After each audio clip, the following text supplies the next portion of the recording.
നമ്മുടെ സ്നാക്സ് കണ്ടല്ലേ, അപ്പോഴെല്ലാം അടിപൊളി റെസിപ്പിയാണ്. അപ്പോഴിന്ന് ഇതേപോലുള്ള ഒരു സ്നാക്സാണ് തയ്യാറാക്കണേ. എന്തല്ലേ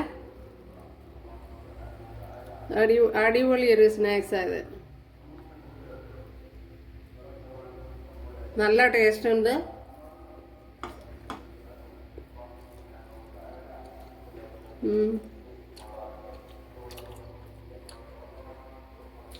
അപ്പോൾ ഇന്ന് ഇതേപോലെ ഒരു വീഡിയോ ആണ് തയ്യാറാക്കണം.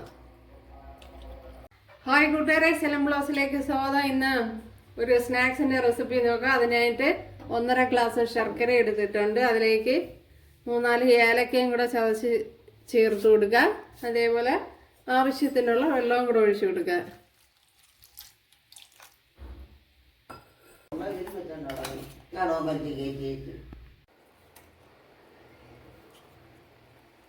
ഇതിലേക്ക് കുറച്ച് തേങ്ങയും കൂടെ ചേർത്ത് കൊടുക്കാം.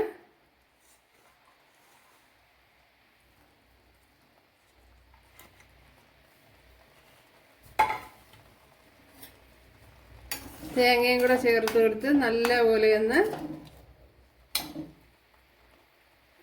കുഴച്ചെടുക്കണം.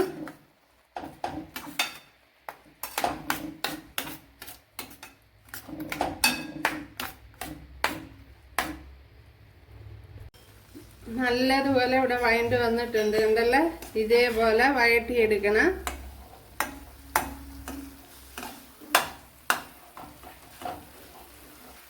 അപ്പോഴിതൊന്ന് മാറ്റി വയ്ക്കുക. കണ്ടല്ലോ, ഇതേപോലെ നല്ല ടൈറ്റാക്കി എടുക്കണം.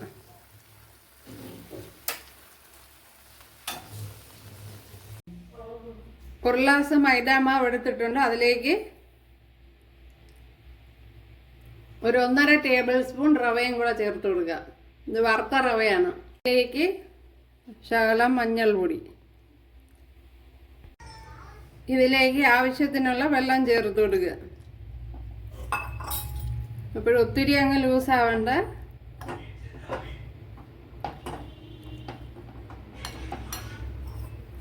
കുറച്ച് ടൈറ്റോടുകൂടി തന്നെ കുഴച്ചെടുക്കണം. അപ്പോഴും നമ്മുടെ മാവ് ഈ രീതിയിലിരിക്കണം. കണ്ടല്ലേ, ഇതേപോലെ ഒത്തിരി ലൂസാവാൻ പാടില്ല. ഇതേപോലെ ആയിരിക്കണം.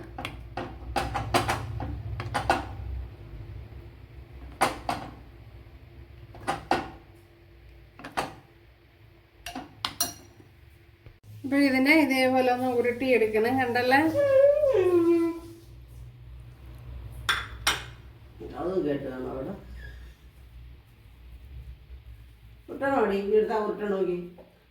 അപ്പോൾ ഇതേപോലെ ഉരുട്ടിയെടുക്കണം.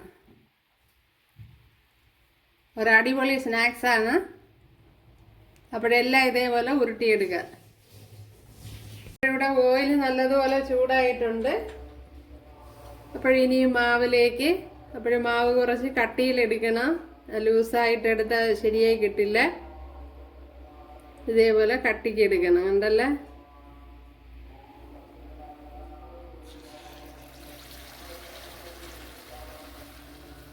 കട്ടിക്ക് എടുത്ത് ഇതേപോലെ ചേർത്ത് കൊടുക്കണം.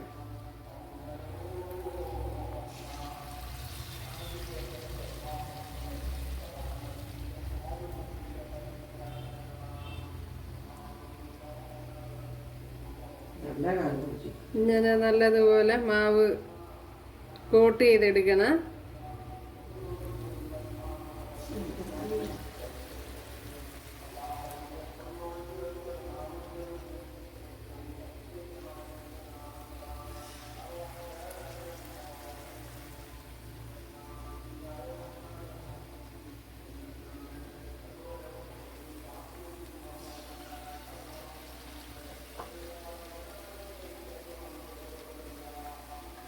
അതല്ല, അവിടെ നേരത്തെ കുറച്ച് ചുട്ടിരുന്ന് കണ്ട ഇതേപോലെ ഇരിക്കുക.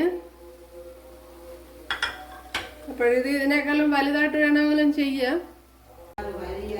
ഇതിനെ ഒന്ന് മറച്ചിടാം. അപ്പോഴേ എണ്ണ തെറിക്കാതെ സൂക്ഷിച്ചോണം. കണ്ടല്ലോ, നമ്മുടെ സ്നാക്സ് അടിപൊളിയാണ്. സൂപ്പറാണ്. നമ്മുടെ സ്നാക്സ് എല്ലാം ഇവിടെ റെഡി ആയിട്ടുണ്ട് കൂട്ടുകാരെ. അപ്പോൾ ഞാൻ തീറ്റ ചെയ്യാൻ തുടങ്ങി. ഇതെല്ലാം നമ്മളെ സ്നാക്സ് ഇതുപോലെയാണ് ഇരിക്കുന്നത്. അപ്പോൾ കൂട്ടുകാരെല്ലാവരും ചെയ്ത് നോക്കുക. ഇഷ്ടമായാൽ സബ്സ്ക്രൈബ് ചെയ്ത് സപ്പോർട്ട് ചെയ്യുക. എനിക്കൊരു സപ്പോർട്ടാവും. അപ്പോൾ അടുത്തൊരു വീഡിയോ ആയിട്ട് കാണാമെന്ന് പറഞ്ഞുകൊണ്ട് എല്ലാവർക്കും താങ്ക്സ്.